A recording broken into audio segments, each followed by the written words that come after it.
हज कमेटी के चेयरमैन मोहम्मद सलीम ने मीडिया कॉन्फ्रेंस से खिताब करते हुए कहा कि तफसीलात बताती है कि बीआरएस हुकूमत ने पिछले 9 सालों में माइनॉरिटीज के लिए क्या क्या किया है और साथ ही कांग्रेस लीडर शब्बीर अली के रिमार्क्स के लिए तनकीद का निशाना बनाया। माइनॉरिटीज और मुसलमानों से उन्होंने अपील की है कि वो हुकूमत बनाने के लिए बीआरएस पार्टी को एक और मौका दे। बीआरएस गवर्नमेंट को कायम रखिए, वोट डिवाइड मत करिए, क्योंकि वोट डिवाइड करने से सबको प्रॉब्लम है। क्योंकि अगर अपने को सुकून की नींद लेना है, कोई ऐसा डेवलपमेंट होना है, हर चीज होना है बोले तो अपन केसीआर साहब को मना सकते हैं हर चीज के लिए। अल्लाह के करम से जो ना हम नेक्स्ट गवर्नमेंट आने के बाद हम खुद केसीआर साहब से लड़के कुछ भी अगर कमी है तो बराबर हम जो है ना मनवाएंगे, बना के हम जो है ना बराबर अपना हकूक क्या है वो बराबर लेंगे अपन लड़के।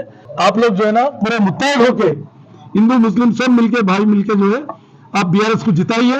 मैं चैलेंज करता हूं शब्बीर अली साहब से, अगर तुम कांग्रेस के सपूत है तो फौरी कर्नाटका में इस पे अमल करो, 5,000 करोड़ आज ही ऐलान करो, आज ही अमल करो।